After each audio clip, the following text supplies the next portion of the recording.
Hey, church fam, welcome back to another Daily Hope Devo. I'm Rob, high school pastor here at North Coast Calvary, and today we're in Psalm chapter 53 and 54. And I'm going to be focusing mainly on 53.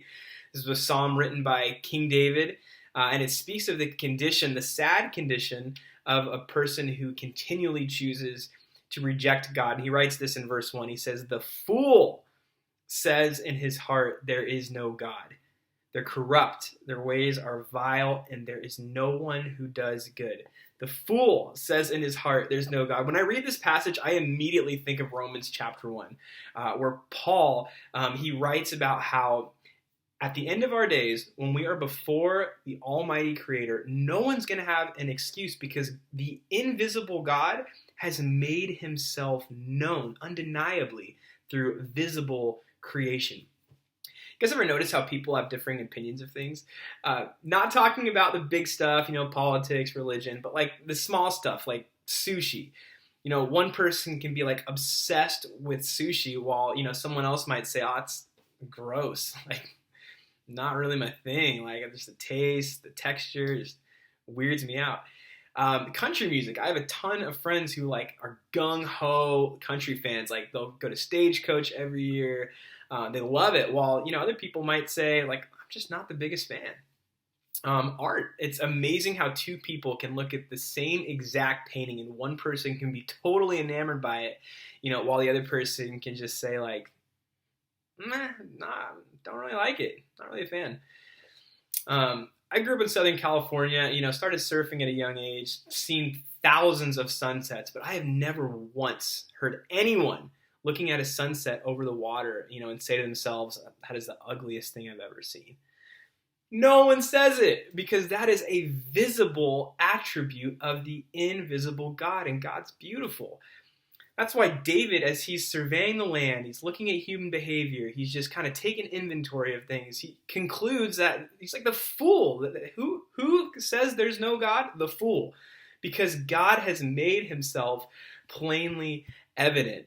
See, the fact that people insist on denying the existence of a God, that doesn't erase God from the universe. It instead, again, as David points out, it speaks to their own standing as fools. See, the God-denying person is a fool because they are denying what is plainly evident. I think it goes deeper than that. And David thought so too in this psalm. See, David not only found what the fool said to be significant, but where they said it, which was in their heart. See, in his heart, he wishes God away. And why? I think more often than not, it's actually for moral reasons. See, if God doesn't exist, that means that I'm the creator of my own morals. I can essentially do whatever I want, whatever I think's right or wrong. I'm the judge. Well, John chapter 3, verse 20 says this. It says, "For everyone practicing evil hates the light and does not come to the light, lest their deeds be exposed." In other words, if there is no God to hold me accountable, I'm free to live however I want. And I get agitated by, nay, even irritated, nay, even hate those who try to tell me any differently. But the result of continual disobedience and rejection of God's plans and purposes for your life is always, always, always corruption, and ultimately, sadly, your own self-destruction.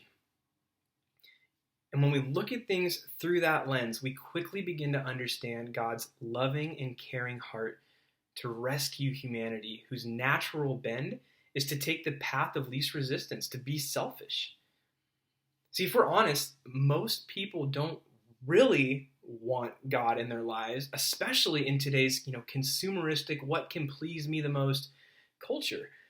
Because God is a terrible inconvenience to the selfish desires in our lives. See, often I'll hear my atheist or my agnostic friends say, oh man, if I could only see God, then I believe. If I could just see him with my own eyes, I believe. Would you? Would their reaction, their doubt, their unbelief, would it really be that different? I mean, God was here. He was here on the earth in the flesh. He was, altogether lovely. He didn't sin. He was continually doing good to those around him.